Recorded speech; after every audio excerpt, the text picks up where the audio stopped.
we gotta do an update on Shireen Akleh, who was killed by Israel. She was assassinated by Israel.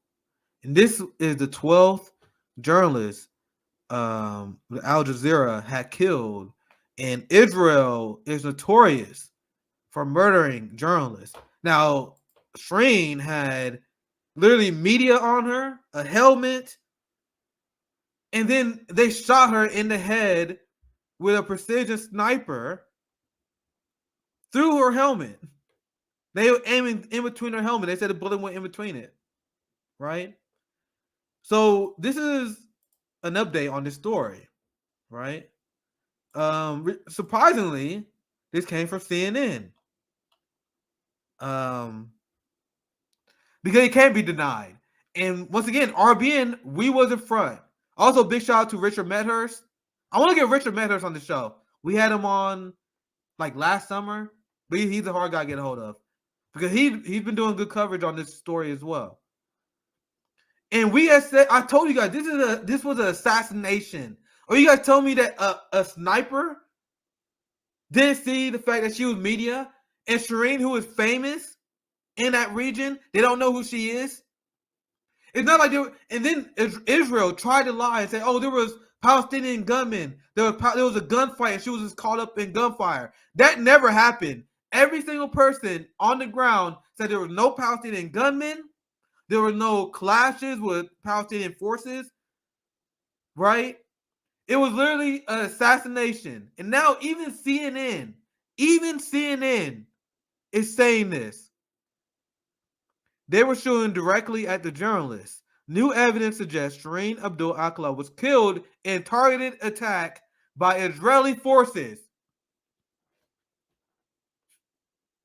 Are you going to see all the people, all the Stand With Ukraine people mentioning this? All the people with Putin derangement syndrome? Are you going to see them? Why were the sanctions on Israel? Why aren't we defunding Israel? They are killing journalists. As I mentioned before, imagine in Ukraine, Russia having a targeted attack on a prominent Ukraine journalist that was known to everyone in the region and was a hero like Shireen Akleh. Hopefully I said her name correctly. This is what drives me crazy. Because while this happened, as Israel assassinated Shireen Akleh, you had Nina Turner and John Fetterman saying, "We stand with Israel. We do not support BDS." This was the message that was coming from progressives as Israel was killing journalists. Now look at this. Al Jazeera, who had, this is their 12th reporter that died in reporting since they were founded in 1996. They are not letting Israel get away with this. Now, I don't know if any of these moves are going to actually matter, but they have been calling out Israel for the barbaric apartheid state that they are. Now, Al Jazeera to refer journalist Shireen Akleh killing to the ICC, the International Criminal Court. Now, we're going to be following this story closely. I don't think, now once again, I don't want to be pessimistic, but I don't think much really going to come for this because the United States has actively undermined the International Criminal Court, who have, to be fair to them, gone after Israel for their crimes. So I can't wait to see what happens to this. So let's read just a little bit of this one. Al Jazeera Media Network has assigned a legal team to refer the killing of its journalist Shireen Akleh to the International Criminal Court in The Hague. And once again, that the United States do not even recognize the ICC. In fact, George Bush said they would invade if anyone in the United States would try for human rights violation. Maybe they might do it with Israel, right?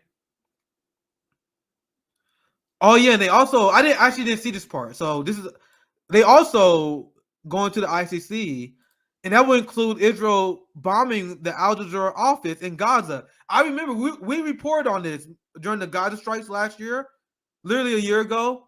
They bombed Al Jazeera's office. So I'm glad I just now saw this update. They including that. So this is great.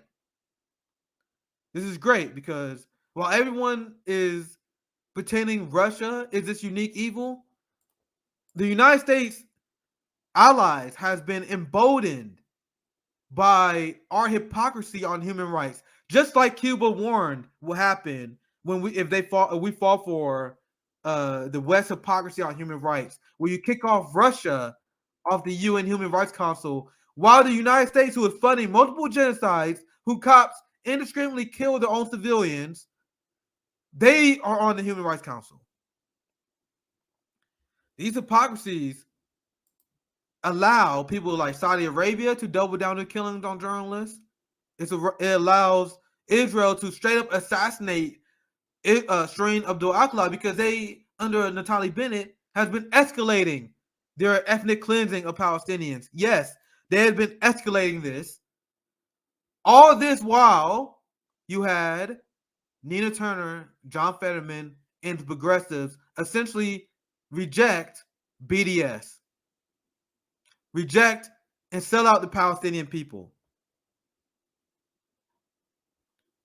So let me share what the Amnesty International.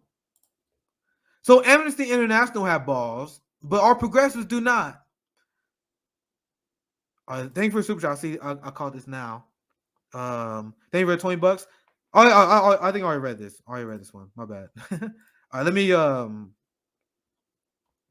go to the next. I'll show you guys Amnesty International, and then we wrap up after this segment. And then we're gonna move to call in.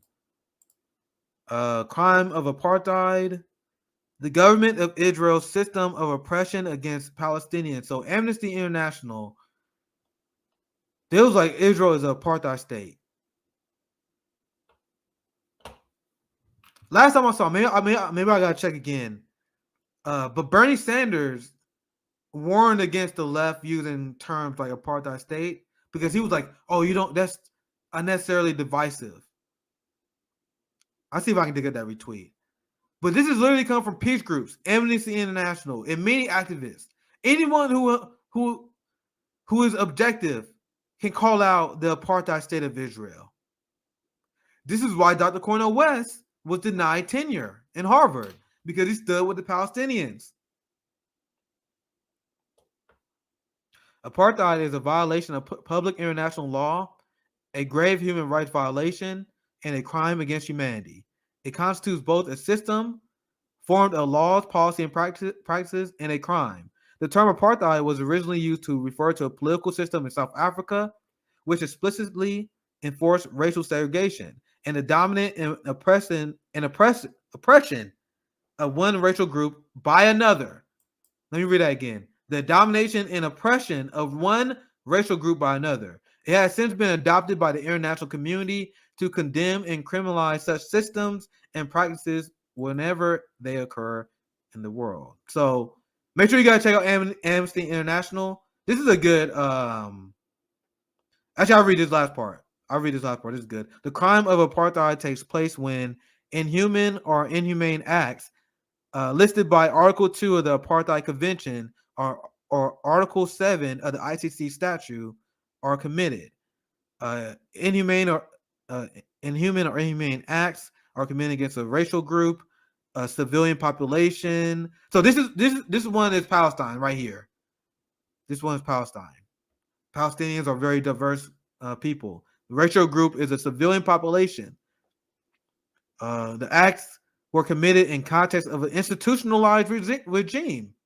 This is Israel, backed by the United States. The acts were committed for the purpose of establishing. Sorry, been a long stream, guys, and maintaining dominance. So we explained. This is what Naftali Bennett said. He believed that we should have one united Israel, dominated by the Zionist Jews, which is why he said before, why don't we just take Gaza? This is a quote from Naftali Bennett. This is why people was like, yo, Benjamin Netanyahu is insane, but this Naftali Bennett character is dangerous. And now he's doubling down on the apartheid state of Israel and ethnically cleansing Palestinians.